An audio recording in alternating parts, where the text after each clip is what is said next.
اعوذ باللہ من الشیطان الرجیم بسم اللہ الرحمن الرحیم السلام علیکم ورحمۃ اللہ وبرکاتہ۔ تمامی مسلمان بھائیوں، بہنوں اور بیٹیوں کو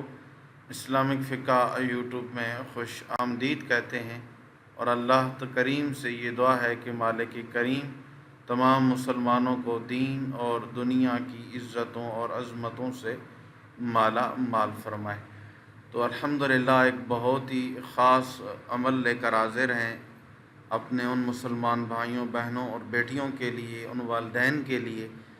جو اپنے بچوں، اپنے بچیوں کے رشتوں کے معاملات میں انتہائی پریشان رہتے ہیں، اور موجودہ دور کے اندر ایک غریب اور مسکین آدمی، اس کی اولاد اپنی عمر ساری ایسے ہی گزار دیتی ہے کیونکہ لوگ اچھے جہیز کا مطالبہ کرتے ہیں یا اور کچھ حجتیں وہ نکال دیتے ہیں، یا وہ میری بہنیں، وہ بھائی جو کہتے ہیں رشتے تو ہمیں ملتے ہیں لیکن لوگ دیکھ کر واپس چلے جاتے ہیں، اور رشتے اسی طرح ہماری عمریں گزرتی جا رہی ہیں۔ تو میں نے کہنا یہ چاہتا ہوں، گھبرانے کی الحمدللہ کوئی ضرورت نہیں ہے۔ قرآن کریم کی ایک سورت جسے سورت طٰہٰ کہتے ہیں، سورت طٰہٰ، یہ سورت کی 135 اس کی آیات ہیں، یہ مکہ مکرمہ میں نازل ہوئی۔ سورت طٰہٰ جو ہے، اس کی عظمت اور اہمیت کے بارے میں متعدد روایات موجود ہیں۔ پیغمبر اکرم صلی اللہ علیہ وآلہ وسلم سے منقول ہے کہ اللہ تعالیٰ نے سورت طٰہٰ اور سورت یاسین کو آدم علیہ السلام کی پیدائش سے 2000 سال پہلے فرشتوں کے سامنے اسے بیان کیا، تو جس وقت فرشتوں نے قرآن کا یہ حصہ یعنی یہ صورتیں، سورت طٰہٰ اور سورت یاسین سنی، تو انہوں نے کہا خوشخبری ہو ان لوگوں کے لیے جن پر یہ قرآن بھیجا جائے گا اور جو اس کی تلاوت کریں گے۔ کیا کہنا اس امت کا جن پر یہ آیتیں نازل ہوں گی، یہ صورتیں نازل ہوں گی، کیا کہنا ان دلوں کا جو ان صورتوں کو قبول کریں گے، اور کیا کہنا ان زبانوں کا جن پر یہ آیات پڑھی جائیں گی۔ سورت طٰہٰ کی تلاوت ترک نہ کرو۔ حضور نبی کریم صلی اللہ علیہ وسلم کا فرمان کہ سورت طٰہٰ کی تلاوت ترک نہ کرو، کیونکہ خدا اس کی تلاوت کرنے والے کو دوست رکھتا ہے جو شخص ہمیشہ اس کی تلاوت کرتا ہے۔ خدا قیامت کے دن اس کا نامہ اعمال اس کے دائیں ہاتھ میں دے گا، اور وہ بغیر حساب کے جنت میں داخل ہوگا، اور آخرت میں اسے اتنا اجر ملے گا کہ وہ راضی ہو جائے گا۔ ایک اور حدیث میں پیغمبر اکرم صلی اللہ علیہ وسلم سے منقول ہے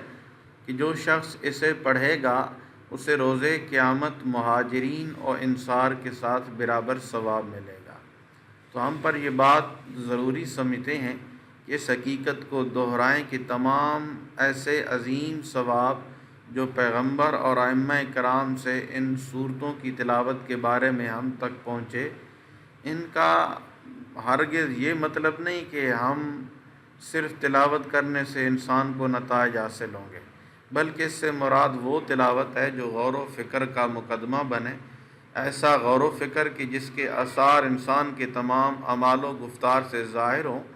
اور اگر ہم اس سے سورت کے اجمال مطالب پر نظر کریں گے تو ہمیں معلوم ہو جائے گا کہ سورت کے مطالب کے ساتھ کامل مناسب رکھتی ہے۔ تو تمام مفسرین کے قول کے مطابق سورت طٰہٰ مکہ میں نازل ہوئی۔ پہلے حصے میں عظمت قرآن اور پروردگار کی صفات، جلال، جمال کی طرف اشارہ ہے۔ دوسرے حصے میں حضرت موسیٰ علیہ السلام کی داستان بیان ہوئی۔ یہ اس زمانے کی داستان ہے جب موسیٰ علیہ السلام نبوت پر مبعوث ہوئے، اور اس کے بعد جابر فرعون کے خلاف اٹھ کھڑے ہوئے، تو آپ علیہ السلام نے فرعونیوں کے ہاتھوں بہت سے مصائب جھیلے، جادوگروں کے ساتھ مقابلہ ہوا، وہ ایمان لے آئے۔ اس کے بعد خدا نے معجزانہ طریقے سے فرعون اور اس کے حواریوں کو دریا میں غرق کر دیا، موسیٰ علیہ السلام اور مومنین کو رہائی بخشی۔ اس کے بعد بنی اسرائیل کے بچھڑے کو پوجنے کی دستان بیان کی گئی اور بتایا گیا کہ ہارون و موسیٰ علیہ السلام کو کس طرح سے ان سے بھی الجھنا پڑا۔ اور اس کے تیسرا حصہ جو ہے اس میں قیامت کی خصوصیات کا ذکر ہے، اور چوتھے حصے میں قرآن اور اس کی عظمت کا بیان ہے، اور پانچویں حصے میں جنت میں آدم اور حوا کی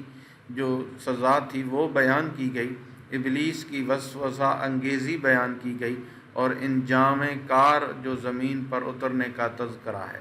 اور آخری حصے میں مومنین کے لیے بیداری کی نصیحتیں موجود ہیں، جن میں سے اکثر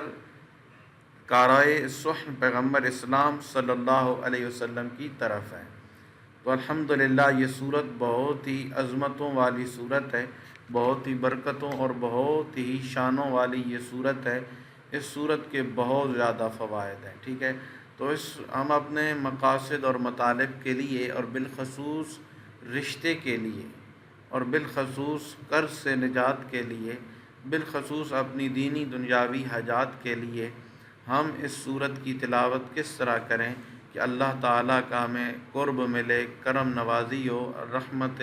شامل حال ہو۔ تو ہم نے سب سے پہلے وضو کرنا ہے، ٹھیک ہے، کہ دن میں، رات میں، صبح میں، شام میں کوئی بھی وقت آپ منتخب کر لیں، اس وقت کے اندر آپ نے جس طرح میں آپ کو بتانے لگا ہوں آپ نے وضو کرنا ہے۔ وضو کرنے کے بعد اول آخر نبی کریم رؤوف الرحیم صلی اللہ علیہ وآلہ وسلم کی ذات پہ آپ نے درود و سلام پڑھنا ہے 3 مرتبہ، اور درمیان کے اندر سورۃ طٰہٰ جو ہے یہ صرف ایک دفعہ پڑھنی ہے، صرف ایک دفعہ، لیکن اس کا جو پہلا لفظ ہے آپ پڑھیں گے بسم اللہ الرحمن الرحیم طٰہٰ، اس لفظ کو 41 مرتبہ پڑھنا ہے۔ طٰہٰ طٰہٰ طٰہٰ، اس طرح 41 مرتبہ جب پورا ہو جائے پھر وہیں سے آگے ما انزلنا علیک القرآن لتشقیٰ یہ آگے پڑھنا شروع کر دینا ہے۔ پھر سمجھیں کہ اس سورت کی صرف ایک مرتبہ تلاوت کرنی ہے، اپنا مقصد حاجت ذہن میں رکھ کر، لیکن سورۃ طٰہٰ جہاں سے شروع ہو رہی ہے پہلے لفظ بھی یہی ہیں طٰہٰ، تو انہیں جو ہے 41 مرتبہ لفظ طٰہٰ کو پڑھنا ہے، اور اس کے بعد آگے سورت کو پوری کو ایک دفعہ پڑھ کر وہیں مصلی پہ بیٹھ کر، اسی جگہ پہ بیٹھ کر جہاں بیٹھ کر آپ نے سورت پڑھی ہے، رو رو کر گڑ گڑا کر اپنے رب سے اپنے مقاصد اور مطالب کے لیے دعا کرنی ہے۔ انشاءاللہ تبارک و تعالی آپ کو 4-5 دنوں کے اندر ایسا بہترین رزلٹ ملے گا کہ آپ اس صورت کے عمل کو دوبارہ کرنے پہ مجبور ہو جائیں گے، اور ہاں اگر اس عمل کو کوئی ایک سے زائد مرتبہ کرنا چاہتا ہے تو بھی کر سکتا ہے، اگر روزانہ کی بنا پہ کرنا چاہتا ہے تو بھی کر سکتا ہے۔ اللہ ہم سب کا حامی و ناصر ہو۔ السلام علیکم ورحمۃ اللہ وبرکاتہ۔